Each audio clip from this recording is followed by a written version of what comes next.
Okay? I've been living this life. I tell you people all the time, you watch this. I live this. You keep watching this. I keep living this. He's up again.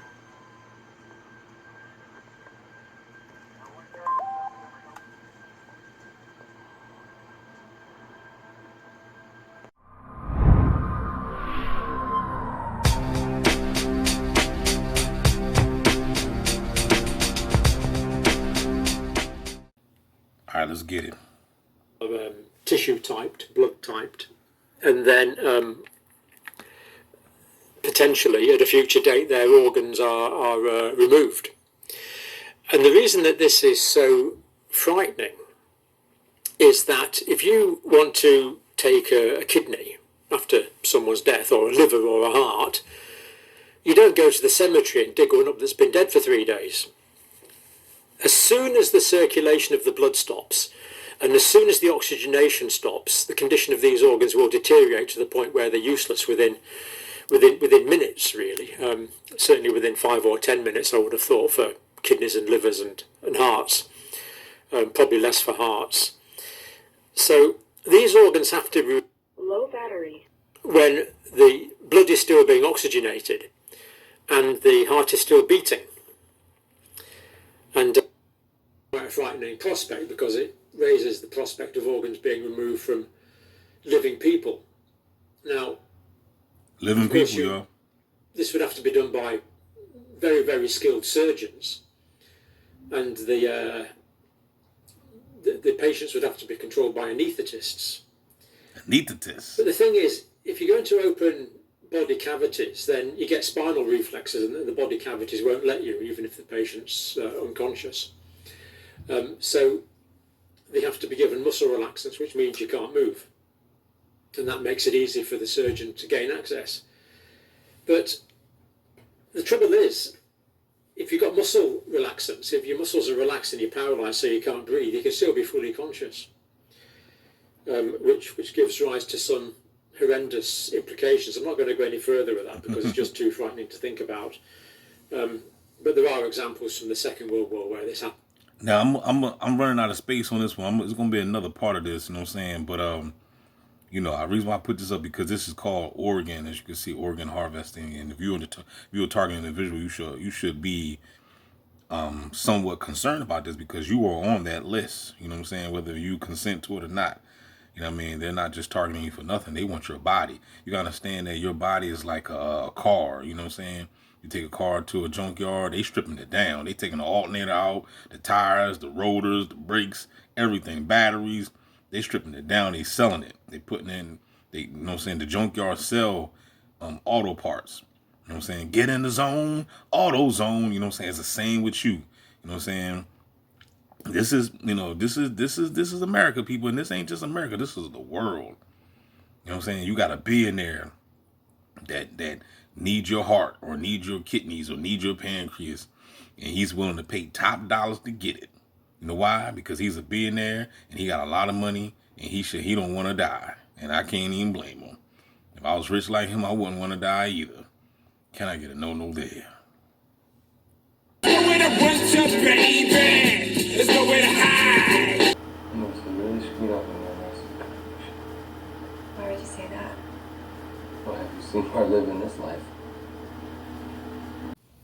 You don't just trade these people like they're baseball cards. It's not a fucking game. Oh, yes, it is. It's exactly what it is. And it's no kid's game either. This is a whole other game. And it's serious and it's dangerous. And it's not one you want to lose.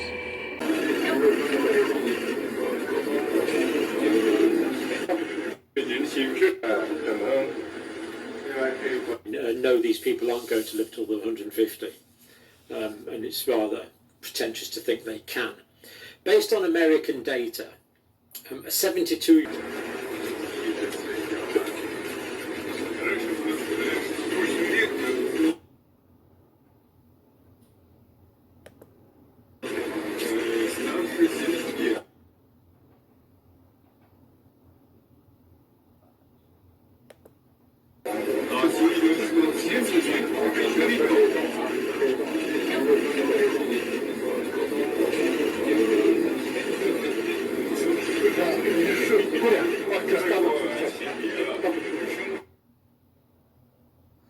They communicating with each other.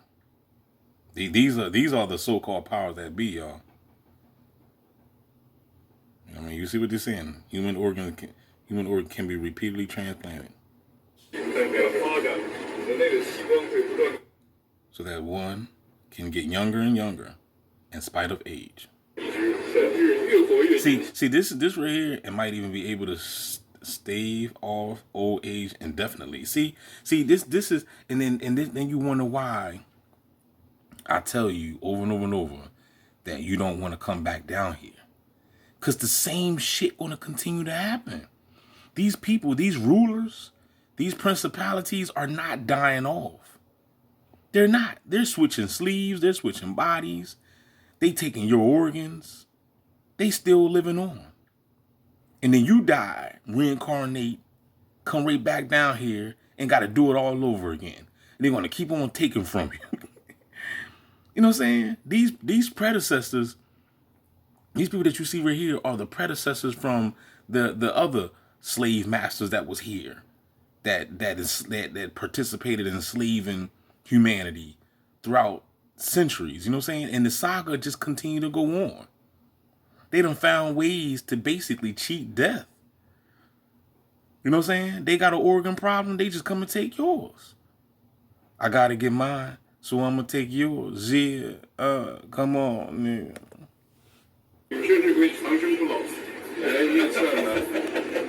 It's predicted that in this century, it might become possible to live to 150.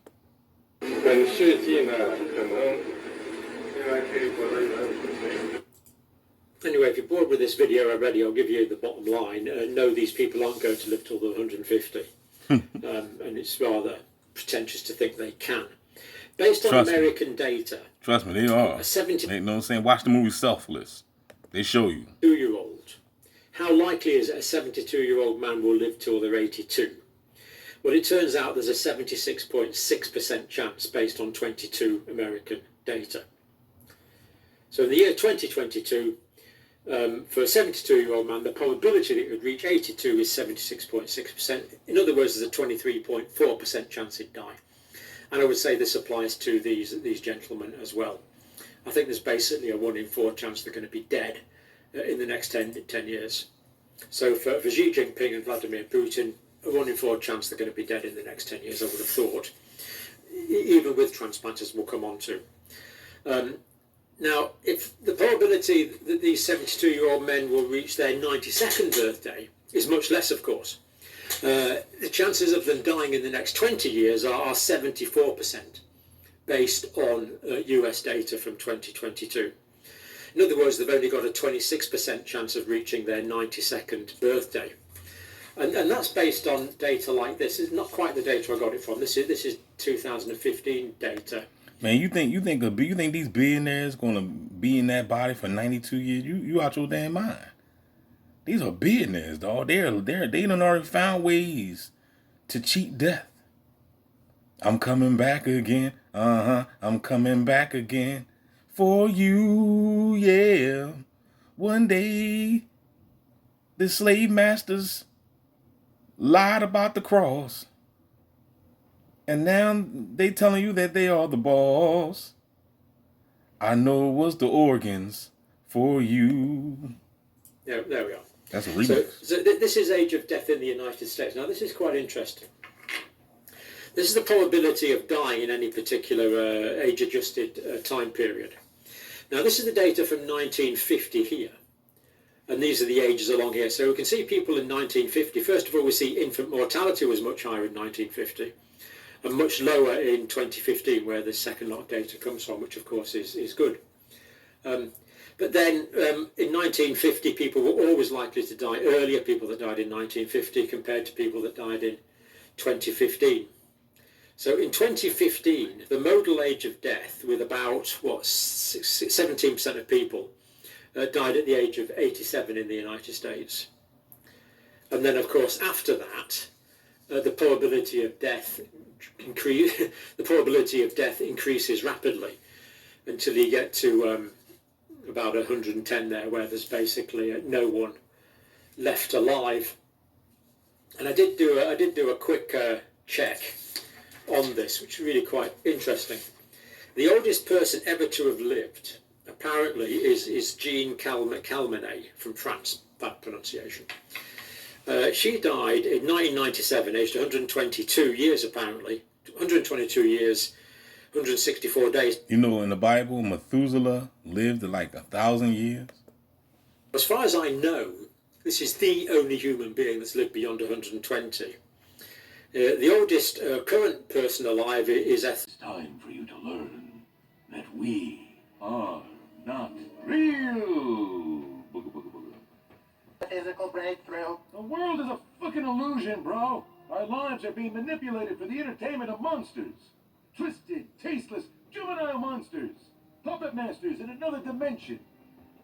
We're something called cartoons.